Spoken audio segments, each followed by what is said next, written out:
Nathalie Collin, bonjour. Bonjour. Bienvenue dans le Buzz Média Orange-le-Firol. Je rappelle, vous êtes coprésidente du groupe Nouvel Observateur, le groupe de presse de Claude Perdriel, et vous avez été nommée surtout le 16 mai dernier à la tête d'une nouvelle association de la presse française qui s'appelle l'Association de la presse d'information politique et générale, dite IPG. Un vocable donc restrictif, puisque ça regroupe en effet des quotidiens d'information, des news magazines également et quelques mensuels.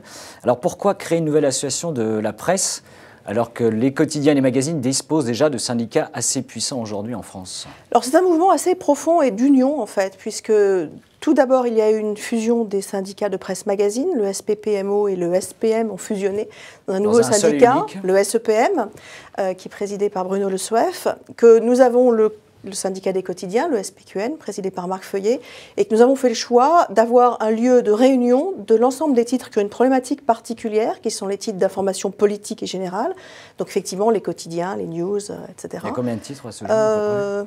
Il doit y avoir une trentaine de titres.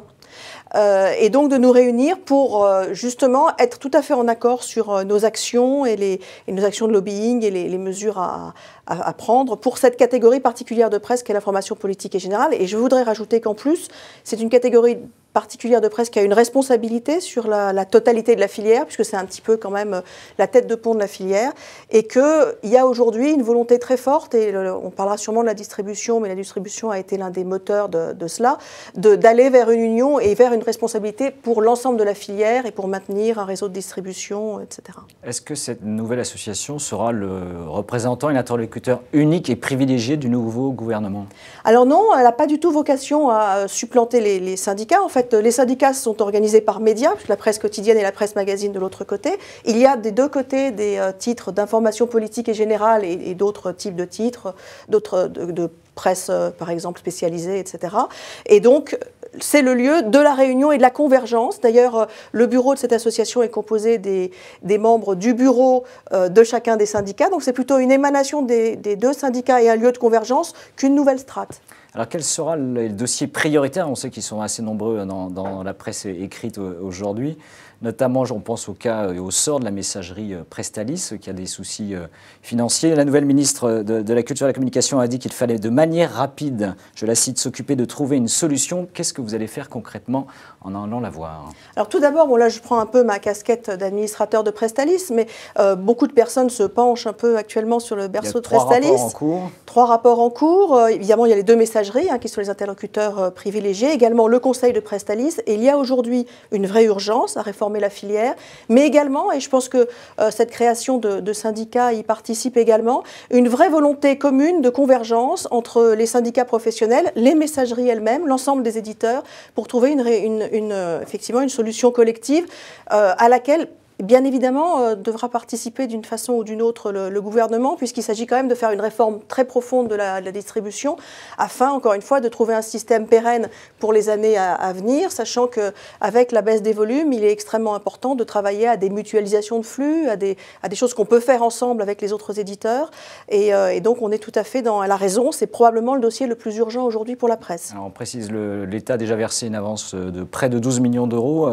Qui est une avance sur ce qui était dû en fin d'année, en fait. C'est simplement un effet de trésorerie, tout à fait. Le calendrier, très rapidement, comment il va se décomposer concernant Presstalis? Il va un petit peu dépendre des échéances de nos politiques, parce qu'ils sont quand même très, très occupés en ce moment. Mais disons que le rapport de M. Ramex, là, a été déposé.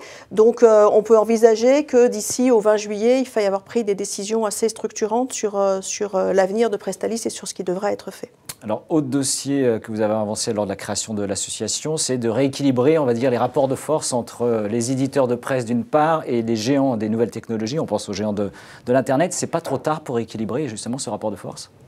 Alors d'abord oui, c'est vrai que ça fait partie de nos intentions et c'est quelque chose qui nous fédère beaucoup.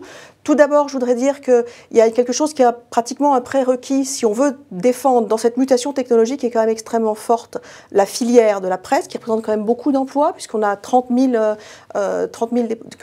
kiosques, enfin diffuseurs de presse, donc ce point de vente, donc c'est 70 à 80 000 personnes quand même, c'est beaucoup de gens. On a la capacité aujourd'hui de sauver ce système de distribution, ce qu'on doit faire, mais c'est vrai que ça doit passer passer par le maintien, qui est un prérequis, des aides à la presse pour l'ensemble de la filière. Beaucoup des aides à la presse concernent quand même le consommateur, et donc il est important de continuer à supporter dans cette phase de transition technologique le rapport du consommateur à la presse écrite. Alors bien évidemment, on a cette grande mutation technologique. Je voudrais d'abord dire que la presse a beaucoup de succès, parce qu'on nous ringardise quand même toujours beaucoup, et moi je veux m'insurger un peu, absolument. Alors on nous ringardise, sauf qu'aujourd'hui, les sites de presse écrite sont les plus gros sites d'information en France, de très loin, vous êtes bien placé pour le savoir, puisque le vôtre est le premier. Et donc ça c'est quand même quelque chose qui a été fait dans une période de très forte augmentation des coûts, par exemple de distribution par ailleurs. La presse a quand même pris, sans jamais mettre en péril la qualité de ses contenus, le soin d'investir et d'investir très massivement sur Internet pour encore une fois proposer aux lecteurs des choses, des angles, des applications, donc il y a eu beaucoup d'innovations. La presse, c'est aussi beaucoup de choses faites vers la jeunesse, c'est aussi des abonnements offerts, des opérations dans les écoles. C'est 26 000 journalistes, 70% des cartes de presse environ. Donc une industrie à préserver. Une industrie qui fonctionne, qui se développe, quoi qu'on en dise, et qui a des difficultés de mutation technologique dans laquelle, vous avez raison, je reviens à votre question, on a un enjeu par rapport aux acteurs d'Internet, et c'est pas ringard que de le dire, et je réutilise à dessein, parce que je pense qu'il faut que les mentalités évoluent. Aujourd'hui, quand on achète une tablette, des études ont été faites, à 70%, les personnes déclarent que c'est pour lire des périodiques. Périodique, c'est un petit peu nous. Donc, on crée de la valeur. Et que serait la technologie si demain, elle n'était pas remplie de contenu ? La vie serait quand même très triste. Je pense qu'on vendrait au final beaucoup moins de tablettes. Donc vouloir participer à cette croissance et à cette création de valeur, c'est l'inverse d'être ringard. C'est remettre finalement la technologie au service du lecteur et se dire qu'on peut utiliser cet argent pour faire des applications, des vidéos, des choses sur les réseaux sociaux qui vont servir au final au consommateur. Toute notre stratégie est orientée vers le consommateur. Simplement, aujourd'hui, la valeur est captée complètement par certains tronçons, effectivement, d'acteurs dans cette chaîne de valeur. On dit juste qu'il faut réussir à répartir un peu mieux. Très rapidement, dernière question, vous avez évoqué les aides à la presse. La nouvelle ministre, lors de la campagne, avait notamment dit qu'elle pensait également réformer les systèmes d'aide à la presse. Je rappelle, les aides directes, c'est près de 273 millions d'euros de la part de l'État. Vous êtes favorable à un changement de ce système ou pas ? Pour le moment, en tout cas, dans la période de mutation dans laquelle on est, il y a un besoin de stabilité. C'est-à-dire qu'il y a un besoin de permettre aux journaux de poursuivre leur réforme et de le poursuivre en ayant les mêmes données économiques. Sachant que les données externes changent beaucoup, puisque les coûts postaux au cours des 5 dernières années n'ont cessé d'augmenter, les coûts de distribution n'ont cessé d'augmenter. Donc on doit déjà faire face à tout cela et en même temps se réformer. S'il devait y avoir, alors après, que les choses se modifient, on est toujours ouvert à toutes les choses, mais s'il devait y avoir une réduction, ce serait un très gros problème pour la filière et ses emplois. Eh bien, Nathalie Collin, merci d'être venue au Buzz Média pour nous parler de cette nouvelle association de la presse et nous nous retrouvons dès demain avec un nouvel invité. Très bonne journée. Merci.